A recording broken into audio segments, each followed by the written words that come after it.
Good evening student, कैसे हैं आप सब लोग। आई होप कि आप सबकी स्टडीज़ काफ़ी अच्छी चल रही होंगी। आज के शॉर्ट वीडियोस का पर्पस ये है कि आपको मोटिवेट करना, स्पोकन इंग्लिश की शुरुआत लर्न करना कैसे सीख सकते हैं। यदि आपको spoken English if you feel problem while communicating in English, so there is a one short trick. Actually there is no short trick for that. First आपको क्या करना है, आपको यदि सेंटेंस बोलने में प्रॉब्लम जाती है तो सबसे पहले आप करिए सेंटेंस बोलना बंद कर दीजिए। आप अपने सराउंडिंग में आपके सराउंडिंग में जितनी भी चीज़ें हैं सबके नाम हिंदी में होते हैं, सबके नाम इंग्लिश में होंगे। तो सबसे पहले आप ट्राई करिए कि आपके आसपास आपके घर में जितने भी ऑब्जेक्ट्स हैं, वस्तुएं हैं, उनके नेम आप इंग्लिश में लर्न करिए। उसके बाद आप आपके सराउंडिंग्स में जो भी ऑब्जेक्ट्स चीज़ें होती हैं उनके नेम आप इंग्लिश में लर्न करिए। आपके स्कूल्स में या कॉलेज में जो भी चीज़ें होती हैं उन्हें आप इंग्लिश में सीखिए। ये पहली स्टेप होती है कि बेसिक वर्ड्स को हमें पता ही होना चाहिए। फिर इसके बाद शुरुआत होती है डियर स्टूडेंट्स, वो वर्ड्स क्या हैं उसको इंग्लिश में बोलना। लॉन्ग डिफ़िकल्ट सेंटेंस फॉर्मेशन हमें अभी नहीं करना होता है। जैसे कि यह माउस है, दिस इज़ अ माउस। यह वॉच है, दिस इज़ अ वॉच। सो ऐसे छोटे छोटे सेंटेंस को आप बोलना स्टार्ट कर सकते हैं। आज मंडे है, it is Monday today.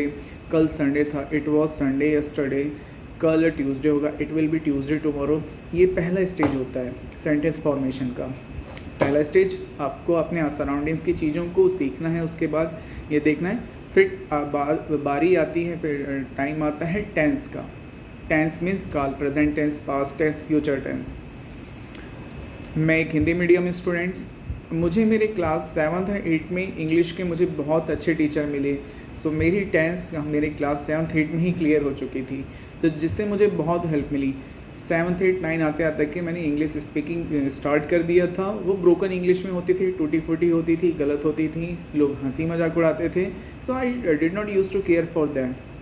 I just kept on speaking, बोलना चालू। अभी भी I am trying to learn English in a different way. So आपके लिए सजेशन ये होगा, ये मेथड को फॉलो करिए। सराउंडिंग्स में किसी के बारे में केयर नहीं करिए और बढ़िया से स्पोकन इंग्लिश सीखिए, रिटन इंग्लिश सीखिए, ताकि आपका हायर स्टडीज़ में, एजुकेशन में बहुत हेल्प हो। और स्पेशली मैं ये ऑब्ज़र्व करता हूँ कि स्टूडेंट्स को, इंग्लिश मीडियम स्टूडेंट्स को घर में हिंदी में बात करते हैं, हर जगह हिंदी में बात करते हैं, स्कूल में उन्हें इंग्लिश में पढ़ना होता है। अब जब सारा समय वो हिंदी में बात कर रहे हैं, स्कूल में इंग्लिश में सारा एजुकेशन हो रहा है, सो प्रॉब्लम क्रिएट होती है। सो आप ऐसा ट्राई करिए कि आप अपने ऐसा कोई फ्रेंड या पार्टनर या क्लासमेट ढूंढिए जिससे आप at least 5 to 10 minute daily conversation कर पाएँ। आप आर्टिफिशियल इंटेलिजेंस, चैट जीपीटी जैसे टूल्स का यूज़ करिए, so which will be very useful for all of you. So that's all for today's video. I hope कि आप अपना स्पोकन इंग्लिश इंप्रूव करेंगे। हाँ, जाते जाते वन मोर टिप, जिन स्टूडेंट्स के सोशल साइंस या साइंस वीक होता है, तो प्रॉब्लम वहाँ ये देखने में आती है कि उन्हें इंग्लिश के वर्ड समझ ही नहीं आ रहे होते हैं।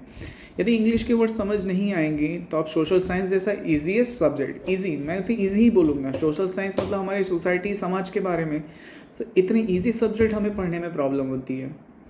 एक ही सब्जेक्ट है सोशल साइंस जो आपको लिबर्टी देता है कि आप अपने मन से आंसर्स लिख सकते हैं। अदर सब्जेक्ट में ये लिबर्टी नहीं होती, आपको टेक्निकलिटीज़ फॉलो करना होता है। So work on your written English as well as spoken English, then it will be very useful for us. मई में आई होप कि आप सबके स्कूल्स में समर वेकेशन होगा, तो मई में आप जहाँ भी जाएं, वेकेशन में जाएं, पर हाफ एन आवर, आधा घंटा एटलीस्ट अपने स्पोकन इंग्लिश या रिटन इंग्लिश के लिए दीजिए। या ऐसा कोई भी इंस्टीट्यूट, कोई भी टीचर्स को आप हेल्प लीजिए जो आपकी इंग्लिश इंप्रूव करने में हेल्प करें। सो आपके 9th 10th 11th 12th में काफ़ी हेल्प मिलेगी। जैसे आप 11th 12th में, 12th के बाद कॉलेज जाएंगे, यदि स्पोकन इंग्लिश में प्रॉब्लम जाती है तो एक इन्फीरियरिटी कॉम्प्लेक्स आ जाता है। आप इंदौर जाएं, भोपाल जाएं, नागपुर जाएं, कहीं भी जाएं, सारा हायर एजुकेशन इंग्लिश मीडियम में होने लगा है। अब हम हिंदी इंग्लिश के डिबेट में नहीं जाएंगे यहाँ पे, which is one is better, which one is not. So I just suggest कि आप अपने इंग्लिश को, कम्युनिकेटिव इंग्लिश को, स्पोकन इंग्लिश को, रिटन इंग्लिश को इम्प्रूव करें और अपने कैरियर में ग्रो करें। Thank you so much, that's all from me. Have a very good evening and studyful evening to all of you. Thank you so much.